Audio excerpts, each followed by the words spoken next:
We're talking today with Dr. Rachel Tisnado, a highly respected epidemiologist and expert on yellow fever. Dr. Tisnado, firstly, what is yellow fever, and what triggered your deep interest in this disease?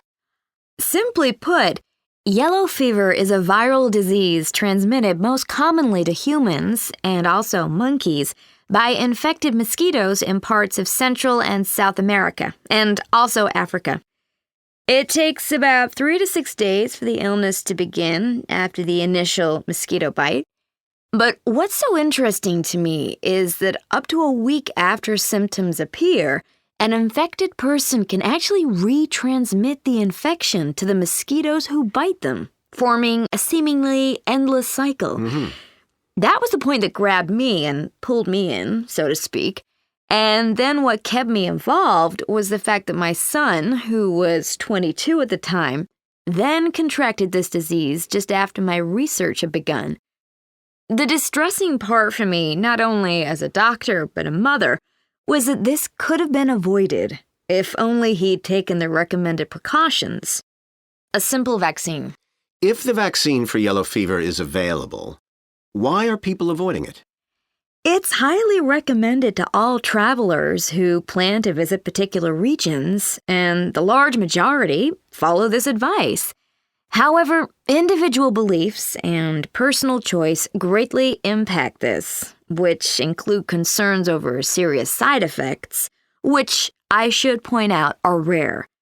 In this day and age, information on vaccination is now readily available to all through the internet and social media, which sadly is where a lot of people are gathering their so-called facts, which then lead to their decision-making.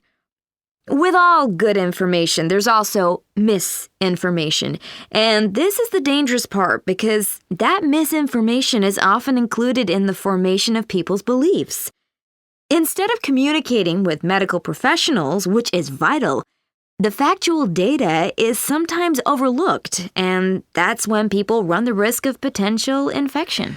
Now, I know your son fortunately survived. Can you tell us more about his case? Unfortunately, he was in the group that overlooked the available data and my advice. But he was only a young adult at the time, so I can hardly blame him for this. He was lucky. Yellow fever is characterized by 2 stages. In the first, symptoms such as headache, fever, and muscle pain are common. About 15 to 25% then progress to the second stage, known as the toxic stage. And if he'd progressed to that level, I may no longer have a son. Of those who do enter the second stage, half die within 10 to 14 days after onset of the illness. Brazil has often been labeled a high risk for contracting yellow fever. Can you give any statistics? In 2017, there were 10 travel-related cases of yellow fever from tourists who'd visited Brazil. I should say that none of the 10 reported cases had received a vaccination, and I firmly believe this outweighs all other causes for contracting the disease. Of the 10, half were from Argentina and Chile. The other 5 were from parts of Europe. This suggests to me that going unvaccinated has little to do with mass education, government spending, or the like, although I'm still a big supporter of such methods. I believe it comes back to a combination of individual choice, fear campaigns, and misinformation. But the bottom line is, again, vaccination. And to a lesser extent, a belief in the "it won't ever happen to me" scenario. Right. For those who don't have the vaccination, are there other steps to take to prevent contracting yellow fever? Of course. And doing so saves countless lives. There are a number of prevention methods that all people should take, even those who've had the vaccination. Avoiding mosquitoes is the most obvious of these. Those that transmit yellow fever are actually most active during the day. Wearing repellent containing DEET and light-colored long-sleeved clothes is a must. Leave the perfumes and colognes at home, as they can attract mosquitoes, as well as using screens to prevent them from entering your accommodation.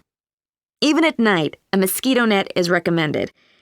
These are all good safeguards, and I'm certainly not entirely dismissing them, but to me, they are still a gamble. Vaccination is hands down the superior method, which, by the way, lasts for a lifetime. So, what needs to be done to get the correct information across? Education always has and always will be our most valuable tool, but people find the topic and language of vaccination confusing. Of course, more needs to be done to get the message across to all people, and a positive way to achieve this is to make specialist knowledge freely available worldwide in a dedicated website with factual, evidence-based information in a language everyone can understand.